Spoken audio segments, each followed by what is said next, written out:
लोगों ने मेरी बात नहीं मानी ना, तो मैं पुलिस स्टेशन जाकर आप लोगों के खिलाफ दहेज उत्पीड़न के साथ ही जान से मारने की धमकी के जुर्म में सबको जेल में बंद करवा दूंगी। इसलिए जो मैं कहती हूँ वैसा ही करो चुपचाप से।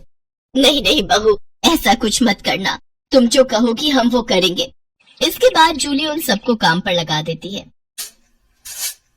ननद जी जरा जल्दी हाथ चलाइए, नहीं तो। नहीं नहीं मेरी प्यारी भाभी, भाभी मैं करती हूँ ना, आप आराम से बैठो सोफे पर, और किसी चीज की जरूरत हो तो कहना। सासू माँ खाना बना या नहीं? अब हमें कल तक का वेट करना होगा क्या? बस बहू रानी तैयार है। थक हार कर ननद सफाई करके वहीं फर्श पर ही लेट जाती है, जिसे देख जूली कहती है, अब यहाँ क्यों रायते की तरह फैल गई? जाओ उठो और मेरे कपड़े पड़े हैं, उन्हें धोकर आओ। तुम रहने तो ही ना देवरानी जी, कपड़े मैं धो देती हूँ। नहीं कोई जरूरत नहीं, मैंने कहा ना आज आपका छुट्टी का दिन है, आप कुछ नहीं करेंगी। उधर सास पसीने से तरबतर होकर रसोई से बाहर आती है और सबके लिए खाना लगाती है। उफ, ये कोई खाना है? इसकी तो शक्ल देखकर ही खाने का मन नहीं कर रहा। ले जाओ ये खाना, मुझे नहीं खाना, मैं अभी अपने लिए कुछ बाहर से ऑर्डर कर रही हूँ। लेकिन बहू मैंने इतनी मेहनत से बनाए हैं, पूरे 2 घंटे लगे हैं मुझे रसोई में खड़े हुए, तो मैं क्या करूँ? आप ससुर जी ये खाना ले जाकर बाहर कुत्तों को डालाना, और आपको जो मैंने सब्जी लाने का काम दिया था क्या वो आपने कर दिया? हाँ बहू, मैं बाजार से सब्जियां ले आया हूँ। Very good.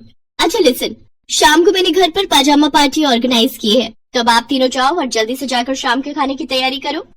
इसके बाद वो तीनों किचन में जाते हैं। हिना रोते हुए अपनी माँ से कहती है, माँ ये नई भाभी हमारे साथ ऐसा क्यों कर रही है? बड़ी भाभी ने तो कभी हमारे साथ ऐसा नहीं किया। हमारा किया हमारे सामने आ रहा है बेटी, हमने जो बड़ी बहू के साथ किया है उसी की सजा हमें मिल रही है। तभी जूली, हितांश और मानसी भी वहां आ जाते हैं। चलो सासू माँ, आपको अपने किए का एहसास तो हुआ और मेरी सहेली की कीमत भी पता चली।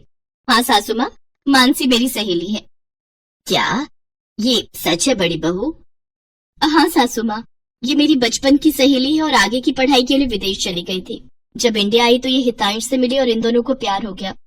फिर जब हितांश ने मुझे इससे मिलवाया तो पता चला कि ये मेरी बचपन की दोस्त जूली है।